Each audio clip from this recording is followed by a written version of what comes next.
Hello बच्चों, arithmetic progression class 10th chapter 5 arithmetic progression में आज आपके पास पहुंच रहा है पार्ट 4। और जैसा मैंने बताया था आपको पार्ट 3 में कि पार्ट 4 में कुछ ऐसे क्वेश्चन मैं दूंगा जिसे मैंने मिसलेनियस के फॉर्म में रखा था, मिसलेनियस के रूप में, क्योंकि पार्ट 1, पार्ट 2 और पार्ट 3 को मैंने जिस बेसिस पर बनाया था, ठीक है ना, उस तो मैंने दे दिया आपको। लेकिन कुछ क्वेश्चन ऐसे हैं जो मतलब कि आपके उससे हट करके हैं। हमारे पास वही फॉर्मूले यूज कर होंगे जो फॉर्मूले मैंने आपको पार्ट 1, पार्ट 2 और पार्ट 3 में दिया था। लेकिन पार्ट 4 में आपका क्वेश्चंस का पैटर्न अलग है, क्वेश्चन का वैरायटी अलग है। तो आते हैं हम लोग पार्ट 4 में। तो आपका अर्थमेटिक प्रोग्रेशन का जो पार्ट 4 है वो आपको बताएगा पार्ट 4। ये क्या बताएगा? एक्सरसाइज नहीं बल्कि मिसलेनियस, MISC, मिसलेनियस। अब एक्चुअली क्या है कि मिसलेनियस तो ठीक है हम लोग पढ़ेंगे, लेकिन पहले तो ये जान लें कि आपका जो पार्ट 1 में, पार्ट 2 में, पार्ट 3 में क्या पढ़ा। तो आते हैं सबसे पहले रिवीजन की बात करते हैं। तो सबसे पहले रिवीजन आ जाते हैं। एक रिवीजन आपका आ जाएगा, रिवीजन, ठीक है। तो ये चीज़ आपको मैं इसलिए बता रहा हूँ कि रिवीजन इसलिए हो रही है क्योंकि पार्ट 4 जो हमें आपको दूंगा इसमें ये सारे पार्ट 1, पार्ट 2 और पार्ट 3 के ही फॉर्मूले आएंगे। तो सबसे पहले एक नज़र में आपको 5 पार्ट आपका पार्ट 1, 2 और 3 में देखते हैं, रिवीजन में आ जाते हैं। आइए, तो सबसे पहले पार्ट 1 में आपको बताया क्या मैंने? पार्ट 1 में बताया आपको कि आपको कैसे सर्च करोगे कि आपका ये एपी है। मैंने आपको यही दिखाया था कि कोई भी अगर सीरीज अगर गिवन है तो वो एपी में है या नहीं है, ठीक है। तो उसमें मैं बताया था कि अगर मान लो कि अगर फर्स्ट टर्म आपका गिवन है ए और कॉमन डिफरेंस, ठीक है, कॉमन डिफरेंस आपका दिया हुआ है डी। कॉमन डिफरेंस निकालने का तरीका बताया था कि आपको second term minus first term करनी है, ठीक है। Second term minus first term मतलब कि जो कॉन्सिक्यूटिव जो टर्म्स होते हैं उसके जो डिफरेंस होता है उसी को माइनस करके हम लोग क्या निकालते हैं? डी, कॉमन डी, ठीक है, डी निकालते हैं। और डी अगर सारे सीरीज में, अगर जो सीरीज आपको दिया हुआ है, अगर सारे में अब जो कॉन्सिक्यूटिव जो आपके टर्म्स हैं उसमें जो डी निकल जाते हैं सारे सब में, अगर सारे इक्वल होते हैं, सेम वैल्यू होती है, तो क्या बोलते हैं? Common difference. तो कॉमन डिफरेंस हमारा डी है, ये हमारे दे रखिए। अगर आपका फर्स्ट टर्म और डी गिवन है तो आपका जो एपी आप बनाओगे, एपी, तो क्या होगा? ए प्लस डी, ए प्लस 2D, ए प्लस 3D, और इस तरह से आप जितने भी टर्म्स चाहे आप फाइंड आउट कर सकते हो, ठीक है। चलिए, ये पार्ट 1 की बात थी। मैंने पार्ट 1 यहीं तक समझा दिया था आपको कि आपको एपी निकालना है या कोई भी आपका एपी या कोई भी सीरीज एपी में है तो कैसे समझ में आएगा? तो कॉमन डिफरेंस निकाल के करेंगे। चलिए, पार्ट 2 की बात जो मैं कर रहा हूँ, पार्ट 2, इसमें मैंने सिर्फ ओनली 1 फॉर्मूला दिया था। वो बताया था कि उस फॉर्मूले का नाम an हो सकता है, tn हो सकता है, nth टर्म हो सकता है, ठीक है ना, और लास्ट टर्म भी होगा, ठीक है ना। तो जो इच्छा है आप नाम पुकार लो, लेकिन उसके फॉर्मूले होंगे एक ही, a plus n-1 into D. और इसे आप किसी से भी इंडिकेट कर दो। मैंने an से करके इसे बॉक्स में डाल दिया था कि an is equal to a plus n-1 into d. चलो ठीक है, पार्ट 2 में आपने पढ़ा था और इसी फॉर्मूले के बेसिस में आपने बहुत सम्स बनाया था आपने, ठीक है ना। मुझे लगता है कि आपको पार्ट 2 क्लियर समझ में आपको आ गया होगा। पार्ट 2 की बाद आपका आ जाता है पार्ट 3 की बात करता हूँ मैं। पार्ट 3 में मैंने आपको क्या समझाया?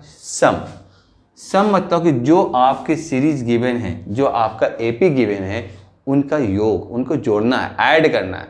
तो ऐड करने के लिए हमारे पास सिर्फ एक फॉर्मूले थे, Sn equal to n/2 2a plus n-1 into d, ये थे हमारे पास। लेकिन मैंने इसी से एक डिराइव्ड फॉर्मूला किया था, Sn is equal to n/2 और a प्लस में an, ठीक है। तो ये पार्ट 3 की बात। तो अब तक मैंने आपको यहाँ तक रिवीजन की बात बताया मैंने। ये आपका रिवीजन का है, पार्ट 1, पार्ट 2, पार्ट 3 में जो मेन चीज़ आपको जाननी है वो ये जाननी है। इसी का यूज करूँगा मैं मिसलेनियस में, पार्ट 4 में, ठीक है। तो इसके लिए सबसे पहले हमें आपका इसकी जो क्वेश्चन जो वैरायटी है, क्योंकि इसमें तो मैं कुछ एक्स्ट्रा आपको नॉलेज दूंगा नहीं, लेकिन नॉलेज की बात जहाँ तक करता हूँ तो हाँ, इसमें कुछ क्वेश्चन हैं आपके आएंगे जिसके कुछ फॉर्मूले हैं, ठीक है ना। मैं डायरेक्ट को आपका फॉर्मूले से स्टार्ट करता हूँ क्योंकि फॉर्मूले तो हमें देनी है। इसमें आपके कुछ ऐसे क्वेश्चंस आएंगे जिसमें कि आपका 3 या 4 कॉन्सिक्यूटिव एपी होगा। उस कंडीशन में आपका 3, 4 जो कॉन्सिक्यूटिव एपी होगा तो उसमें आप ए प्लस डी, ए प्लस 2D, ए प्लस 3D अगर इसे लेके आप बनाओगे तो हो सकता है कि प्रॉब्लम कॉम्प्लिकेटेड हो जाए, प्रॉब्लम सॉल्व नहीं हो पाएगा। इसके लिए आपका अगर 3 नंबर्स दे रखे हैं, 3 कॉन्सिक्यूटिव नंबर, अगर 3 कॉन्सिक्यूटिव नंबर दे रखे हैं तो क्या लेना है आपको, a माइनस डी, ए और a प्लस डी। ठीक है, अगर 3 दिए हुए कॉन्सिक्यूटिव नंबर, तो अगर 4 दिए हुए हों, 4 कॉन्सिक्यूटिव नंबर, ठीक है, अगर 4 कॉन्सिक्यूटिव नंबर दे रखे हैं तो क्या करना है, a माइनस 3d, ठीक है, a minus D, a plus D और a प्लस 3d, ये 4 कॉन्सिक्यूटिव नंबर में आएंगे। ठीक है ना, a माइनस डी। अब देखोगे कि जब इनके सबके डिफरेंस 2d जा रहा है, यहाँ भी 2d आएगा, तो a minus 3d, a minus D, a plus D और a प्लस 3d। अगर 4 की जगह पर अगर 5 कॉन्सिक्यूटिव नंबर दे दे, लेकिन देगा नहीं, लेकिन अगर क्वेश्चन आ जाता है कभी कभी को 5 कॉन्सिक्यूटिव नंबर की बात करता है, ठीक है ना, तो फिर आप a minus 2d, a minus D, a plus D और a प्लस 2d, ये वाली आप यूज करना। मतलब 5 1 2 3 4 5 4 1 2 3 4 3 1 2 3, तो ये सारे जो नंबर जो आपको मैंने दिया गया, आपका ये समझो कि आपका पार्ट 4 का ये फॉर्मूले हैं। लेकिन पार्ट 4 में ज़्यादातर आपके यही पार्ट 1, पार्ट 2 और पार्ट 3 के फॉर्मूले लगेंगे, लेकिन कुछ क्वेश्चन, 1-2 क्वेश्चन ऐसे में आपको डालूंगा जिसमें कि आप ये यूज होगा। तो मैंने फॉर्मूले से स्टार्ट किया ताकि जो फॉर्मूले हों आपको गिवन दे दें। ठीक है ना, तो ये रहा आपका 3 कॉन्सिक्यूटिव नंबर, 4 कॉन्सिक्यूटिव नंबर और 5 कॉन्सिक्यूटिव नंबर। लेकिन इस ऐसे क्वेश्चन को आप कैसे समझ में आपको आएगा कि ये हमारा मतलब कि इसके लिए यही फॉर्मूले यूज करने हैं। अगर इसमें, अगर सपोज कर लो, अगर इसके साथ में प्रोडक्ट एंड सम, अगर प्रोडक्ट और सम जैसा वर्ड यूज हो रहा किसी भी क्वेश्चन में, और कह रहा है कि 3 कॉन्सिक्यूटिव नंबर है जिसका सम, जिसका प्रोडक्ट ये है, तो आप समझ लेना कि फॉर्मूले हमारे यही यूज होंगे, इसी फॉर्मूले को यूज करना है। ठीक है, लेकिन अगर मान लो इसका यूज ना दिया हो, प्रोडक्ट और सम ना दिया हो, तो फिर आपको सोचना पड़ेगा, उस फॉर्मूले की बात सोचना होगा। ठीक है ना, लेकिन मैक्सिमम जहाँ तक मैं देखता हूँ कि जब भी 3 कॉन्सिक्यूटिव नंबर, 4 कॉन्सिक्यूटिव नंबर या 5 कॉन्सिक्यूटिव नंबर के जैसे क्वेश्चन आते हैं, तो फिर हमें क्या होता है, प्रोडक्ट और सम जैसा वर्ड जरूर आता है, और इसी वर्ड से आप इसको आइडेंटिफाई कर पाओगे कि हमारा ये क्वेश्चन जो AP जो यूज करूँगा ये करूँगा। ठीक है, चलिए, तो इतना आप तो समझा दें मैंने, इसमें यही फॉर्मूला है। अब इसके बाद आता हूँ क्वेश्चन नंबर 1 में। क्वेश्चन नंबर 1 देखता हूँ। ठीक है, क्वेश्चन नंबर 1 कहता है कि if pth term of an AP is Q and qth term is P, then prove that it's P plus qth term is 0। ठीक है, pth टर्म आपका AP दे रखा है। pth मतलब अगर आपका nth टर्म, जब n equal to a plus n minus 1 d हो सकता है, तो पे टर्म क्या हो सकता है। लेकिन इससे पहले जब AP की बात कर दिया उसने, तो सॉल्यूशन में लेट कर लेते हैं first term is equal to a और कॉमन डिफरेंस। ठीक है, 2 चीज तो आपको लेट करना ही पड़ेगा, d। देयरफॉर अब pth टर्म का रहा मतलब AP equal to a plus p minus 1 into d, this equal to क्या दे रखा हमारा Q। ठीक, and Q term AQ equal to a plus Q minus 1 into d, ये दे रखा P। This is equation 1 and equation 2। अब इसमें क्या करना है कि A और D, अब चूंकि 2 मिसिंग इसमें है, ऐसे तो आप ये सारा नॉन वैल्यू है, इसमें 2 मिसिंग है A और D। अगर A और D आप निकाल पाओगे जब भी आप P प्लस Q टर्म का वैल्यू 0 कर सकते हो, इसकी वैल्यू निकाल सकते हो। तो सबसे पहले A और D निकालूंगा। ठीक है ना, तो आइए यहाँ पर लिखते हैं कि ये दिस इज इक्वेशन बना आपका, यहाँ पर लिखो A plus P minus 1 into D equal to Q और A plus Q minus 1 into D equal to P। तो आप यहाँ पर बाय एलिमिनेशन मेथड का यूज करते हैं, ए कैंसिल हो गया, डी कॉमन आएगा तो p minus one minus Q plus one हो जाएगा, और ये डी यहाँ आ गया, और q माइनस पी, अगर आप इसमें से माइनस कॉमन निकाल लेते हो तो माइनस में p माइनस क्यू आ जाएगा।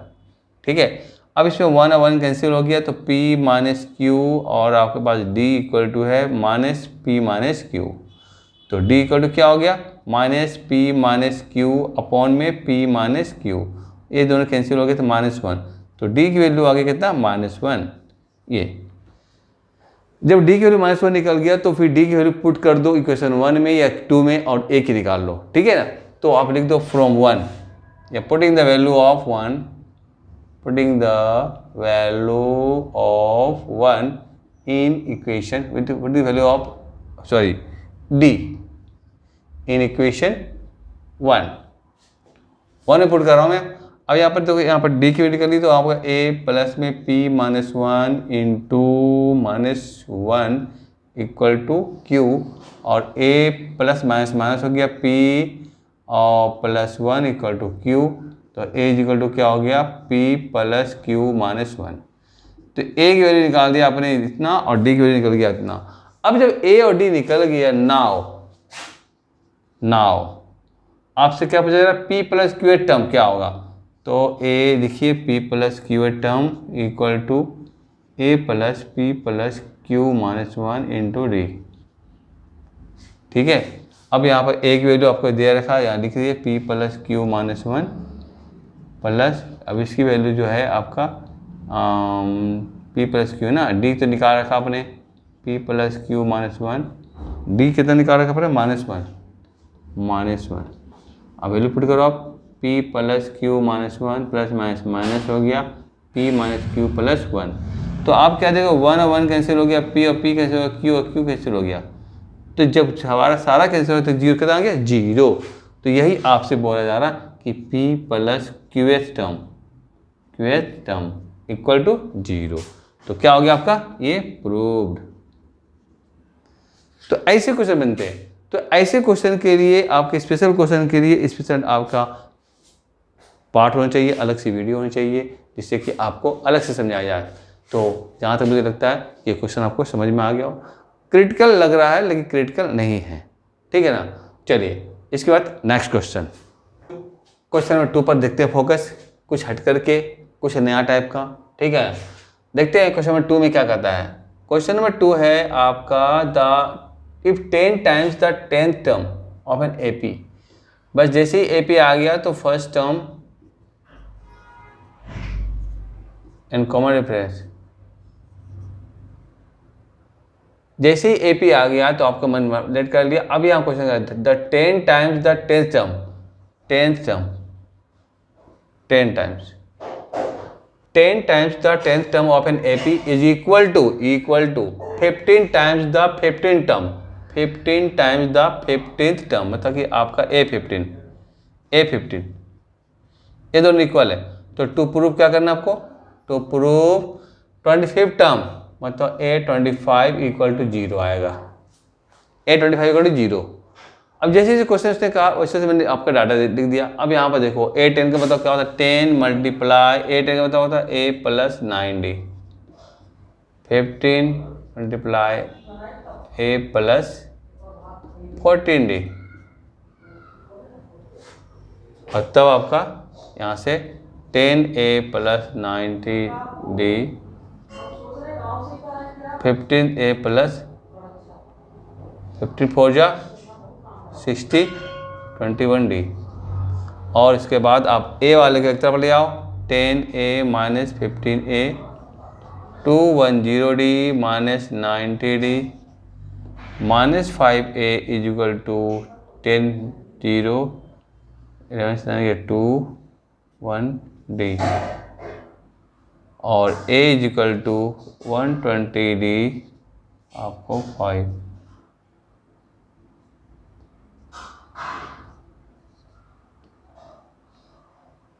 तो A इज इक्वल टू क्या आ गया -24D आ गया, -24D, A is equal to -24D आया।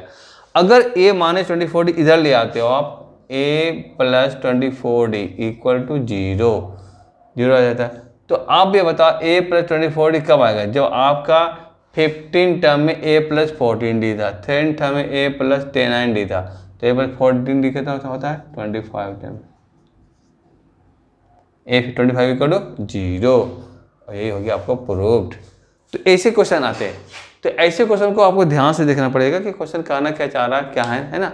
तो ऐसे क्वेश्चन को इस तरह से सॉल्व करेंगे, डाटा लिखेंगे, जैसे जैसे वो आपके लाइन बाय लाइन क्वेश्चन आते जा रहे हैं वैसे वैसे आप उसको राइट डाउन करते जाइए कि क्या गिवन है क्या गिवन नहीं है, ठीक है ना। तो इस तरह से आप देखा कि अल्फ़ाबेट से रिलेटेड जो क्वेश्चन थे, या ये तो आपके नंबर से, इसके पहले अल्फ़ाबेट से, ठीक है ना, नंबर से रिलेटेड जो क्वेश्चन थे कुछ हट कर थे, और आपके प्रीवियस जो आपके चैप्टर उस पर डिपेंड थे आपके, ठीक है। चलिए, तो ये क्वेश्चन नंबर 2 था। क्वेश्चन नंबर 3, अब क्वेश्चन नंबर 3 जो मैंने आपका जो इसके मिसलेनियस के जो आपके जो रूल थे, कुछ फॉर्मूले थे आपके, मैंने बताया था कि जब 3 कॉन्सिक्यूटिव नंबर आएगा, 4 कॉन्सिक्यूटिव नंबर आएगा, उस पर बेस क्वेश्चन है, ठीक है ना। तो आइए देखते हैं, क्वेश्चन नंबर 3 हमारा है, कहता है कि the sum of the 3 numbers, यहाँ पर कोई कॉन्सिक्यूटिव नंबर लिखा नहीं, लेकिन 3 नंबर्स लिख दिया है इन एपी। बहुत बच्चे सोचते हैं कि एपी में अगर 3 नंबर्स हैं तो ले लो a + d, a + 2d ऐसे ले लेते हैं, लेकिन नहीं, यहाँ पर आपका दे रखा, फिर यहाँ पर सम दे रखा, इज 3 दिया, एंड देयर प्रोडक्ट इज माने 35, और इन प्रोडक्ट भी दे रखा, सम और प्रोडक्ट दोनों गिवन है। तो मैंने जैसे आपको बताया था कि अगर सम और प्रोडक्ट दिया रहो और 3 नंबर्स की बात कर रहा हो, या 5 नंबर की, या 4 नंबर की बात, तो फिर आपको वो देनी है जो मैंने आपको बताया था। तो यहाँ पर आपका जब सोल्यूशन की बात करते हैं तो आपका लेट कर लो, let the number be a - d, a और a + d, ठीक है, a + d। तो 3 नंबर जैसे मैंने आपको कहा था। नाउ ADQ में क्या था, आपका सम था a - d + a + d = 3। अगर देखते हैं तो हमारा ये जो d और d कैंसिल हो जाएगा, तो a मतलब 3a = 3 और a = 3/3 कट कर आपका 1, तो a की वैल्यू कितना आ गया 1। लेकिन दूसरी तरफ आपका क्या दे रखा है, देयर प्रोडक्ट दे रखा है, अगेन करके आपका प्रोडक्ट मतलब क्या हो गया, a - d मल्टीप्लाई आपका a + d, ठीक है, इक्वल टू कितना -35 दे रखा है, -35। अब यहाँ पर a की जगह पर 1 पुट कर दो, 1 - d × 1 और इंटू 1 + d इक्वल टू -35, ठीक है, -35। अब जब इसको मल्टीप्लाई करोगे तो ये 1 से मल्टीप्लाई आपको उतनी आएगा, a - d और a + d, 1 - d 1 + d मतलब 1 का स्क्वायर -d का स्क्वायर इक्वल टू -35, और -d² इक्वल टू -35 और -1 इक्वल टू -36, माइनस कट गया, तो d की वैल्यू आ गया 36 का √ मतलब कि +-6, तो d निकल गया आपका 6, जहाँ a 1 है, d हमारा 6 लिखा, +-6 निकल गया।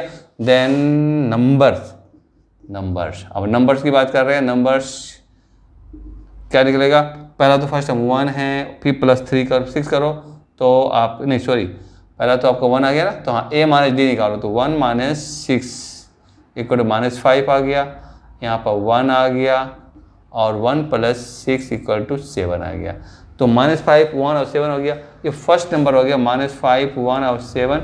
दूसरी नंबर जो निकलेगा आपका 1, आपका क्या था, माइनस में था ना, हाँ, तो -d पुट करूँगा आपका 6, तो 1 + 6 इक्वल टू 7 आएगा, 1 आपका है 1 रहेगा ही, और 1 प्लस मतलब माइनस हो जाएगा 6 इक्वल टू -5, तो आपका नंबर होगा 7, 1 और -5।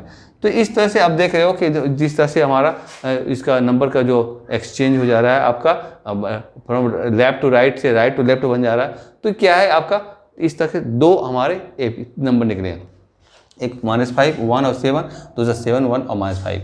तो इस तरह से आपने देखा क्वेश्चन नंबर 3 को, जो कि जिसमें कि आप 3 कॉन्सिक्यूटिव नंबर दिया रखा था, उसको सॉल्व करने का तरीका। इसे आप सेम टू सेम ऐसे ही तरीके से आप जितने भी 3 नंबर्स हो या 4 नंबर्स हो या 5 नंबर्स की बात कर रहा हो, तो जितने भी मैंने आपको बताया था उसको आप इसी तरीके से बनाएंगे, आपका क्वेश्चन ईजी बनेगा। हो सकता है कि आपको 2 वैल्यू आएगा तो 2 वैल्यू आप देंगे और 2 वैल्यू का आपका आंसर निकलेगा। चलिए तो अब क्वेश्चन नंबर 4 आपके पास आ रहा क्वेश्चन नंबर 4। क्वेश्चन नंबर 4 देखेंगे, थोड़ा सा हट करके है। सारे क्वेश्चन मैं आपको दिखा रहा हूँ थोड़ा हट करके, क्योंकि हट करके क्वेश्चन ही बनाने पड़ेंगे, क्योंकि वो आपके 4 मार्क्स के क्वेश्चन आते हैं और मैं चाहता हूँ कि आपको आपका मार्क्स छूटे नहीं। तो उसके लिए मैं आपके पार्ट 4 बनाया आपका। तो आइए, तो find the sum of all natural number. Natural number तो आप जानते हो 1 से स्टार्ट होता है, लेकिन यहाँ पर आपका नेचुरल नंबर 100 और 500 के बीच होनी चाहिए। और उसमें भी एक कंडीशन दे दिया। क्या कंडीशन दे दिया? Divisible by 7। अगर डिविजिबल की जगह पर अगर मल्टीपल भी होता तो भी वही सेम वैल्यू, सेम मीनिंग होता उसका था, है ना, सेम मीनिंग है। तो 100 और 500 की बिटवीन का मतलब होता है इंक्लूड, नॉट इंक्लूडिंग 100 एंड 500। तो आपको 100 और 500 को इंक्लूड नहीं करना है, इसका मतलब 100 के जस्ट आफ्टर। तो इसका जो क्या करना होगा, सबसे पहले आपका एक एपी निकालना होगा। एपी बना लेने के बाद जब कहीं आप सम निकाल सकते हो, तो सबसे पहले आप क्या करो, 7, ये जो 7 डिविजिबल जो है दे रखा है, इससे आप 100 में डिवाइड करो। 1, ठीक है, 0, 4, 28, 2। तो आप क्या देख रहे हो, रिमाइंडर कितना 2 बच रहा है। तो आपका 7 - 2 = कितना हो गया, 5। इसमें आप ये नंबर जो आपका है 100 वो प्लस कर दो, तो 105। तो 105 आपका क्या आ गया, एक फर्स्ट नंबर हो गया। ये जो डिविजिबल या मल्टीपल जो होता है वो क्या होता है, कॉमन डिफरेंस होता है। और इस तरह से आप सीरीज बनाकर रख लो, डॉट डॉट डॉट डॉट। लेकिन लास्ट नंबर भी हमें दिया हुआ है 500, तो 500 को भी आप 7 से डिवाइड करो ना, 7 से 7 7 जाओ 49, 1013, इतना 3 आ गया। अब इस 3 को इसके साथ कुछ नहीं, इस 3 को क्या करना है बताइए, यहाँ तो माइनस कर दिया था आपने।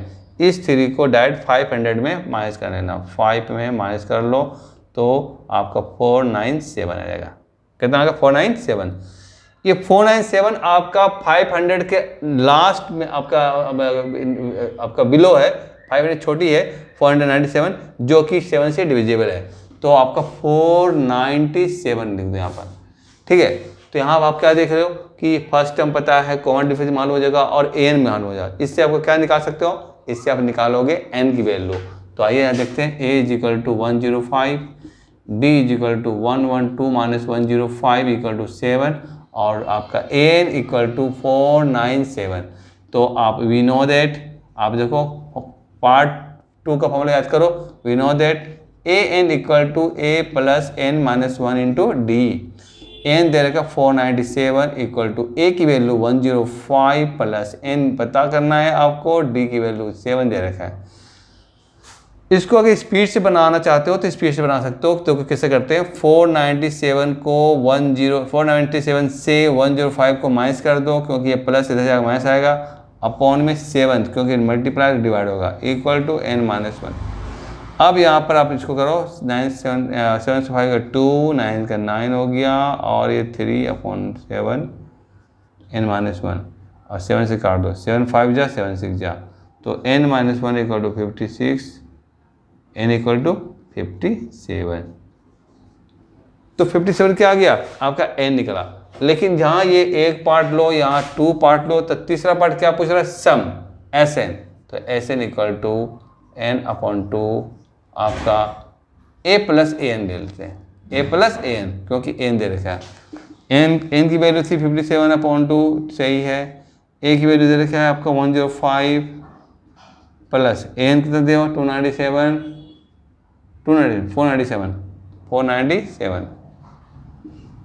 57/2, सॉरी इसको मल्टीप्लाई कर दो दोनों को, 7 5 पे आपका 12 हो गया और 9 और 9 10 हो गया, 4 1 5 6। तो क्या देखा, 7 5 12 हो गया, 9 1 0 हो गया, 1 ठीक 0 हो गया ऑफ। तो ये इस तरह से आप काटो इसको 301 से और तब मल्टीप्लाई करो। 301 को 57 से मल्टीप्लाई करेंगे, 7 0 21 और 0 5 0 15, 7 5 1 7 2 1, तो 17157। तो ये हो गया आपका फर्स्ट आंसर। तो आपका फर्स्ट आंसर नहीं, आपका आंसर ही हो गया, जो कि आपका सम पूछा, sum of all natural number between this one. तो इस तरह से हम लोग क्या कर सकते हैं, इसके सम्स को सॉल्व कर सकते हैं, जब भी कहीं बताओ कि हमारा सम आपका सॉल्व होगा। अदरवाइज इसको क्वेश्चन को देख करके अगर हम लोग डर जाते हैं या नहीं बना पाते हैं तो हमारे मार्क्स में हमारी कटती है, ना कि दूसरे के। इसलिए मैं तो आपको सजेस्ट करूँगा कि ऐसे क्वेश्चन को छोड़े नहीं, बल्कि और बनाएं जिससे कि प्रैक्टिस ज़्यादा हो, और इस तरह से आपका ऐसे क्वेश्चन जब एग्जाम में आए तो आप उसको चुटकी बजा करके कर सकते हो। ठीक है, क्वेश्चन नंबर 4 के बाद एक और क्वेश्चन दे रहा हूँ, क्वेश्चन नंबर 5 पार्ट 4 का आपका लास्ट क्वेश्चन है। ऐसे तो बहुत सारे वैरायटीज है, बहुत सारे क्वेश्चन है, इसका एंड नहीं हो सकता है, लेकिन जो मैंने कंसेप्ट बताया अगर उस कंसेप्ट को अगर दिमाग में रखते हैं तो फिर कोई क्वेश्चन बचेगा नहीं आपसे। ठीक है ना, सारे क्वेश्चन आप सॉल्व कर सकते हो। इस क्वेश्चन का, इस पार्ट का आपका लास्ट क्वेश्चन आपको मैं बताता हूँ कि if the nth term of an AP is 4n+1, nth term दे रखा है, nth टर्म को मतलब आपको पता है an, ये दे रखा है। Find the sum of the first 15 terms of this AP, इस AP का फर्स्ट 15 टर्म जो होगा उसका क्या करना है, सम निकालना है। तो सबसे पहले जो गिवन हमारा फर्स्ट लाइन में जो है, ठीक है ना, उसको सोचते क्या है, nth टर्म मतलब कि an इक्वल टू आपका 4n+1, ये गिवन है। ठीक है, अब यहाँ से हम करते क्या है, अब हमारे यहाँ तक हो गया, तो अब इसके बाद क्या होता है, find the sum of the first 15 terms. तो इसमें जब तक A और D नहीं निकलेगा और तब तक, ये तो n तो गिवन है, A और D हमें चाहिए, A और D। तो n is equal to 1 put करके 4 × 1 + 1 = 4 + 1 = 5, और 2 पुट करके आपका 4 × 2 + 1 = 8 + 1 = 9, और A3 भी आपका दे रखा है, तो 4 × 3 + 1 = आपका 12 + 1 = 13, और इस तरह से बहुत सारे हमारे AP टर्म्स बन जाएंगे। तो ये हमारा क्या है, AP हो गया। तो AP पर बनाते हैं 5 9 13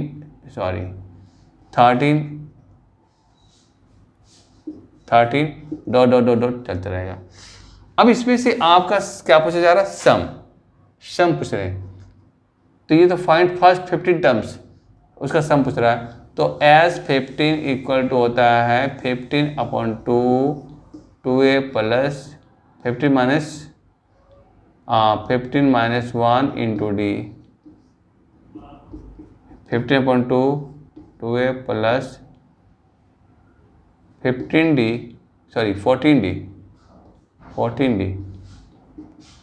15/2, इसमें से कॉमन निकालते हैं 2, तो a + 7d आ जाएगा, 2 कैंसिल, 15 a + 7d। तो यहाँ पर आपने क्या देखा कि मतलब कि आपका जो है a + 7d रख तो दिया मैंने, ठीक है ना, सॉरी d की वैल्यू तो आपका, d की वैल्यू आपका कितना आया था, और सॉरी मैंने तो यहाँ d की वैल्यू निकाला नहीं, कोई बात नहीं। यहाँ पर AP जब बन गया था तो आप 1 = 5 कर दो, और d = 9 - 5 4 हो जाता, 4, और तब यहाँ पर वैल्यू पुट कर दो। वही मैं सोच रहा हूँ कि इसके सम्स क्यों नहीं बने, 5 + 7 × 4, और तब 15 5 + 33 हो जाएगा ना, हाँ, मल्टीप्लाई 33, और तब 15 3 = 45, और 15 45 और 4 49। तो ये सम निकल गया, ये क्या निकल गया, सम ऑफ फर्स्ट 15 टर्म्स। ठीक है, अगर आपका ये also find the sum of n terms की बात कर रहा है, मतलब Sn की बात कर रहा है, ठीक है ना। नाउ यहाँ पर देख रहे हो थोड़ा सा, नाउ Sn की बात कर रहा है, तो Sn इक्वल टू आप जानते हो n/2 2a + n - 1 into d। ठीक है, Sn मतलब कि फॉर्मूला है आपका, n तो दे रखा है, कितने बता रहा है आपका, n टर्म्स, n तो n ही जगह पर है, और 2a तो आपने निकाल रखा था, कितना निकाला था, a की वैल्यू आ गया 5 + n - 1, d आपके दे रखे हैं, d कितना है 4, n/2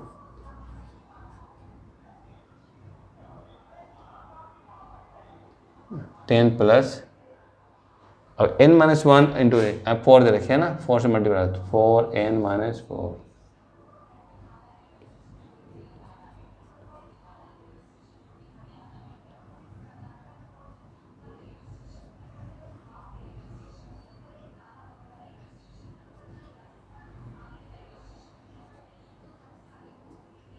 हाँ, तो ये जो हो गया हमारे। अब इसी को आप सॉल्व कर दो तो क्या हो गया, 2 कॉमन ले लो, है ना, 2 कॉमन ले लो तो 2n प्लस 3, 2 कैंसिल हो गया, अब 2n स्क्वायर प्लस 3n।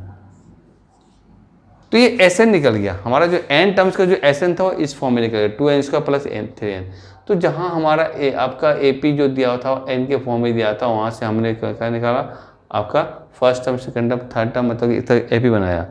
उसके बाद वहाँ से आपका जितना जो सम जो था, final sum of n terms का सम में आपका प्लस करनी है, तो n टर्म्स में फिक्स कर दिया मैंने सबको वेरिएबल, ठीक है। तो इस तरह से वैल्यू पुट करके आपका Sn निकाल दिया। तो आपने देखा कि अर्थमेटिक प्रोग्रेशन किस तरह से, मतलब कि आपका इजी टू हार्ड मैंने बताया आपको। और ये आपको वीडियो अच्छी लगी होगी जहाँ तक मुझे लगता है। अगर समझ में नहीं आया होगा तो कमेंट बॉक्स में ज़रूर आप बात करेंगे, कमेंट बॉक्स होता ही इसीलिए, ठीक है। तो इसके बाद तो आज आपका अर्थमेटिक प्रोग्रेशन ख़त्म हो गया। इसके बाद न्यू चैप्टर के लिए वेट करेंगे।